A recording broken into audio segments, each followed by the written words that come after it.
भूत की राक्षस, आम्ही कोणाच्या बाजूने का राहू, आम्ही आमच्या भूमिका घेऊन लढत राहू. पण जर शिंद्यांसारखे जे सैतान आहेत निर्माण झालेले किंवा अमित शहाने निर्माण केलेले जे सैतान हे देवेंद्र फडणवीस यांच्या मानेवरती बसून उद्या त्यांचा गळा दाबण्याची शक्यता मला वाटते आहे. अशा वेळेला आम्हाला सुद्धा काहीतरी एक राज्याच्या हितासाठी भूमिका घ्यावी लागेल. अधिक सैतानाला मारायचं की अधिक काय करायचं,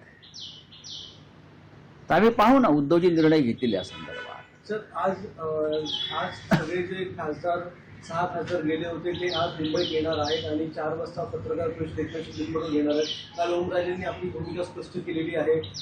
गद्दाराला भूमिका असते का हो? तुम्ही ओम निंबाळकरांचं जे नाव घेताय ते एक नामचीन गद्दार आहे. नामचीन त्यांच्या बरोबरचे जे इतर लोक आहेत ते सुद्धा नामचीन गद्दार आहेत. गद्दाराला भूमिका असते मी आता ऐकले. इतिहासामध्ये जे काही बेईमान झाले, गद्दार झाले, मीर जाफर पासून ते आपल्या महाराष्ट्रामध्ये सुद्धा, त्यांना का भूमिका असू शकते का? नाही ना.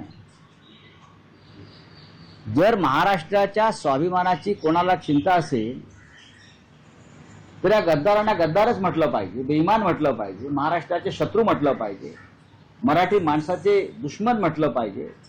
आणि त्यांना कोणती भूमिका आहे या भूमिकेतून तुम्ही सगळ्यांनी बाहेर पडलं पाहिजे.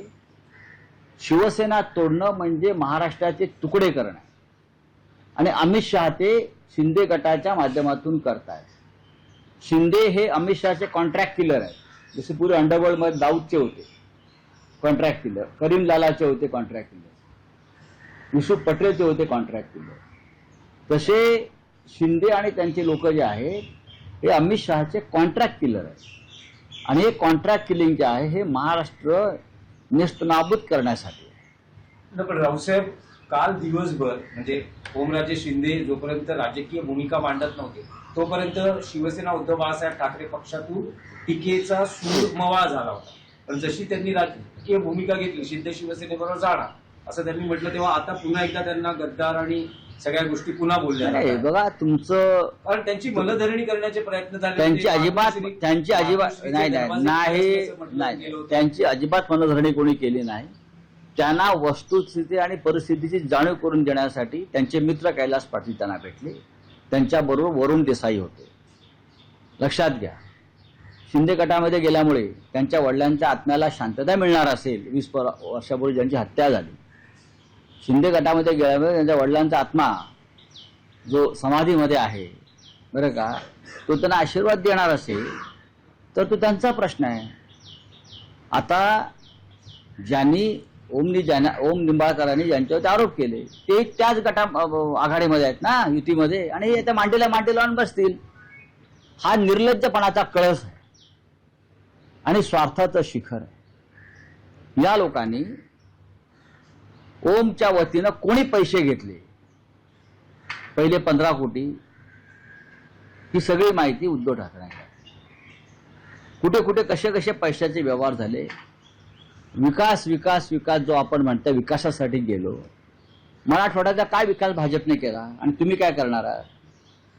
मराठवाड्याचा विकास हा भारतीय जनता पक्ष सरकार आहे ना, त्यांनी करायला पाहिजे ना. असा काय विकास केला?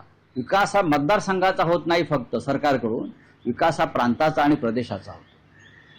काय लातूरचा विकास गेला? लातूरचा विकास विलासराव देशमुखांनी केला.